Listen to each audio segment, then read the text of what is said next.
여러분 연말정산 서류 제출하라는 공지 아마 떴을 겁니다. 근데 특히 신입사원 여러분들 있잖아요. 첫 회사, 첫 직장, 첫 연말정산. 솔직히 뭐가 뭔지 모르실 겁니다.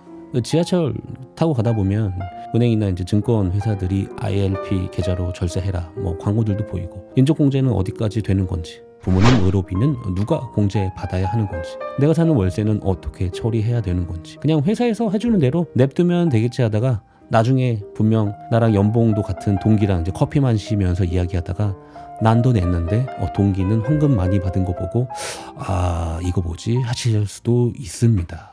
그렇죠. 같은 싱글이고 입사 동기인데 뭔가 나랑 연봉도 비슷한데 나는 추나? 넌 환급? 너가 잘못됐는데 하시면서. 그래서 제가 오늘 준비한 영상 끝까지 보시면 연말정산은 도대체 뭘까? 어떤 개념인지에 대해서 아실 수도 있고, 남은 12월에 어떻게 조금이라도 좀 대비해야 될지, 그런 것에 대한 영상이고요. 신입사원과 법인 대표님은 어쩌면 필수 영상이고, 대리님 이상 차과장님, 부장님, 그냥 선배님 등 고인물들은 굳이 안 보셔도 되지만 리마인드 차원에서도 보셔도 되고, 재직자용은 제가 별도로 만들어서 올리겠습니다.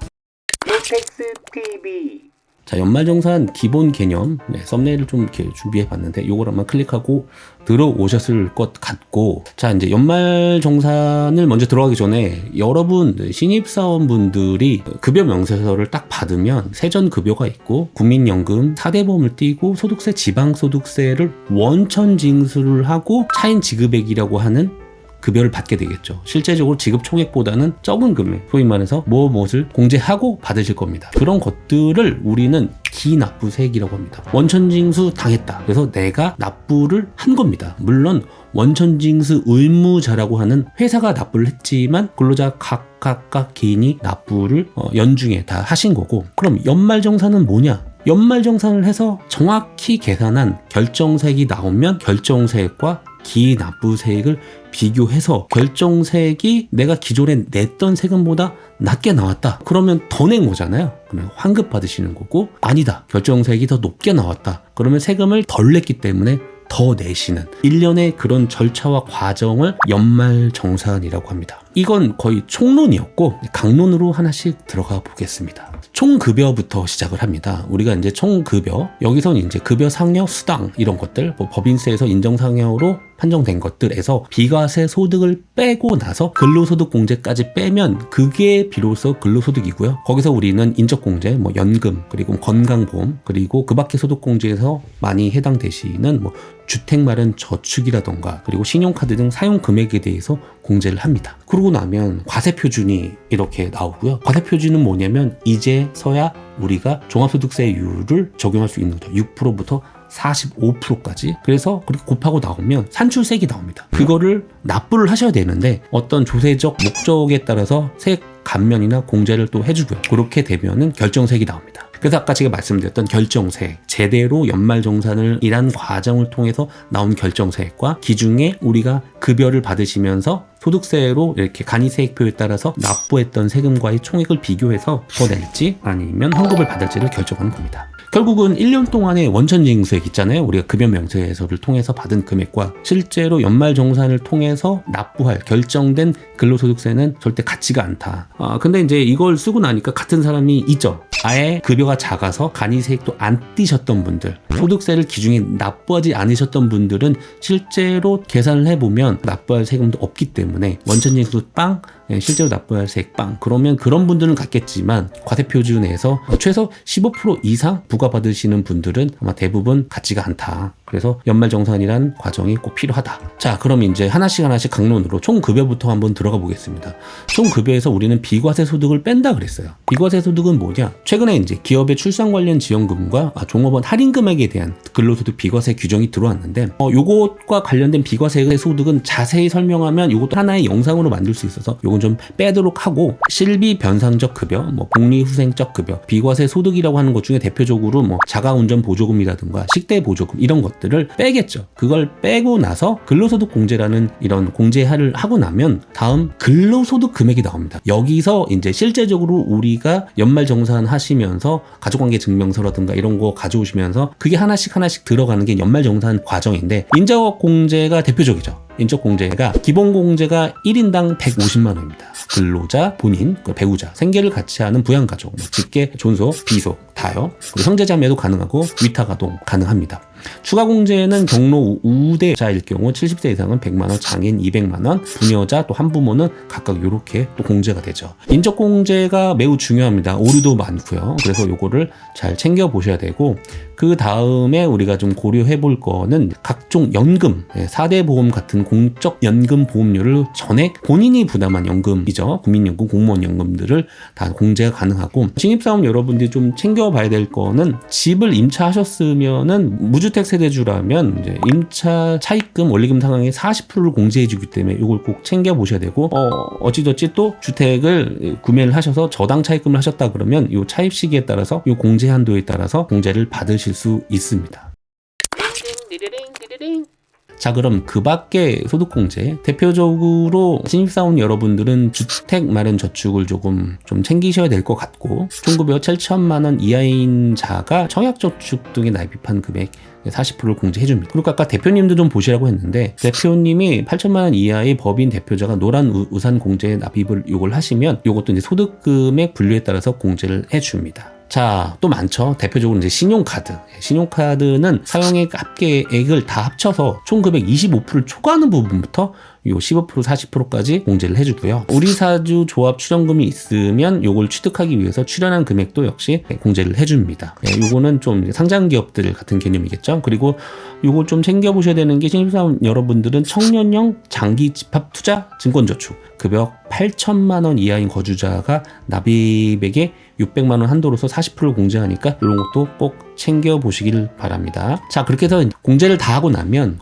과표가 나옵니다. 과표. 이 과표라는 거는 우리가 흔히 말하는 종합소득세 세율을 이 과표에 곱합니다. 그리고 나서 세금이 나오죠. 세금이 나오면 내시면 되는데, 어떤 정책적 목적을 달성하기 위해서 감면과 공제를 해줍니다. 요거 보면 나는 어떤 세율을 적용받는지 이제 신고서를 보면 나오고요. 제가 요거 볼 때마다 항상 어떤 영상이나 외부에서 말씀드릴 때 여러분 모두 45% 세율을 맞으세요라고 제가 어린 축복을 합니다. 왜냐하면 소득을 많이 올리고 세금을 많이 올리는 게 그래도 적게 벌고 적게 내는 것보단 낫지 않을까, 그게 제 개인적인 생각이어서 그렇고요. 여러분도 꼭 10억 초과 꼭 생애 한번 꼭 누려보시길 바라고, 산출세액이 나오면 이제 감면과 공제를 해주는데, 대표적으로 신입사원 여러분들, 중소기업 취업자 여러분들 좀 챙겨봐야 될 것은 중소기업 취득자 소득세 감면입니다. 청년, 고령자, 장애인, 경력 단절 근로자인 분들이 이런 소득 발생 시점에 따라서 요 감면 한도에 따라서 감면율을 적용해 주니까 내가 여기에 해당되면 요거 꼭 챙기셔야 될 것 같고요. 자, 그 다음 이제 세액공제인데, 근로소득은 또 세액공제를 또 해줍니다. 산출세액의 130만 원 이하 분들은 55%, 130만 원 초과 분들은 30% 공제를 해주니까 요것도 꼭 챙기시길 바라고. 근데 요거는 계산 과정 중에서 자연스럽게 나오고요. 여러분들이 챙겨야 될 것은 이제 혼인을 하셨다면은 혼인 세액공제, 생애 한 번뿐입니다. 이혼하시고 또 결혼하신다고 요거 안 되고요. 자녀가 있으신 이제 신입사원 분들은 8세 이상 자녀 1명당 25만 원. 55만 원 2명. 8세 이하도 해줘야 되는 거 아니냐 이렇게 말씀하실 수도 있는데, 아동수당이 있기 때문에 그건 8세 이상만 여기서 기본공제 대상자로 이렇게 세액공제를 해주고, 출산이나 입양하셨다면 요것도 해당되고요. 연금계좌도 꼭 챙기셔야 됩니다. 개인종합자산관리 계좌라고 하는 ISA, 연금계좌로 납입한 금액에 비율만큼, 요 한도만큼 공제를 해주니까 요것도 꼭 챙기시길 바랍니다. 그리고 보험료, 의료비 이런 것도 챙기셔야겠죠. 의료비는 안 나가는 게 좋죠. 건강하셔서 의료비는 지출 안 하는 게 좋지만, 그래도 의료비를 지출하셨다 그러면 총 급여액의 3%를 초과하는 부분도 공제가 됩니다. 결국 뭐냐, 급여에서 3% 넘는 부분부터 아파라 그런 걸 수도 있어요. 그러니까 그냥 바로 급여액의 3%를 초과하지 않는 부분은 공제가 안 되고, 급여액의 3%만 넘는 부분만 공제가 된다는 거 요거 확인하시고 꼭 챙기시면 돼요. 그리고 보험료는 연간 100만 원 한도로 12%, 장애인 전용 보장성 보험은 연 15만 원. 그리고 교육비도 챙기셔야겠죠. 취약전, 초중고생, 대학생 이런 거 다 챙기시면 될 것 같고, 근로자 본인은 대학, 대학원 이런 것들은 다 전액 또 공제가 되니까 이런 것도 챙기시면 좋습니다. 또 월세도 중요하죠. 총급여 8천만 원 이하인 자가 국민주택 규모의 기준시가 4억 이하를 임차해서 월세를 지급했다면 연 1,000만 원 한도로 15%를 세액공제하니까요. 요것도 꼭 챙기셔서 절세하셨으면 좋겠습니다. 자, 이렇게 하면은 어떤 제가 말씀드린 일련의 절차를 거쳐서 세액에 대한 결정세액이 나올 겁니다. 그리고 기납부세 제가 요거 알려드렸죠. 기중에 우리가 급여를 받으면서 매월 원천징수당했던 그 세금 비교를 해서 결정세액과 기납부세액 차액에 따라서 차감징수세액이라고 되는데 내가 이걸 받아봤는데 마이너스다. 그럼 환급이라고 생각하시면 되고요. 플러스다. 그러면 추가로 더 내셔야 된다. 근데 내지는 않고 아마 그 다음 달 연말정산 끝나고 나서 급여 명세서에 이 차감징수세액으로 돼서 추납되는 부분까지도 아마 급여가 공제되고 나서 월급이 좀 작게 들어올 겁니다. 그럼 솔직히 기분이 좋지는 않죠.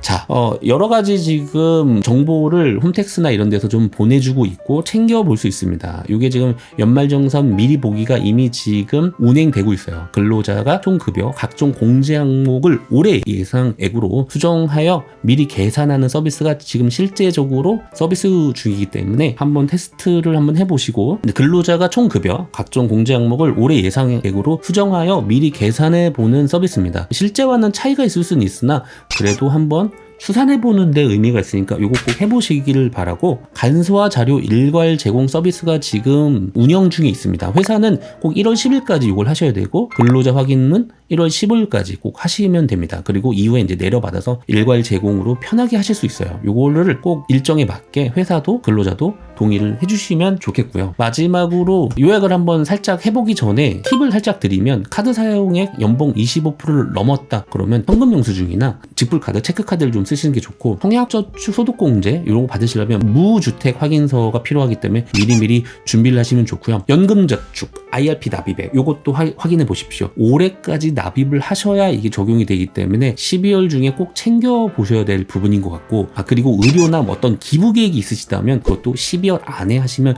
좋을 것 같고 수영장이나 헬스장은 7월 1일부터 여기 소득공제 대상으로 편입이 됐는데 내가 다니는 곳이 이런 공제 대상인지도 한번 12월에 체크를 해보시면 좋을 것 같습니다.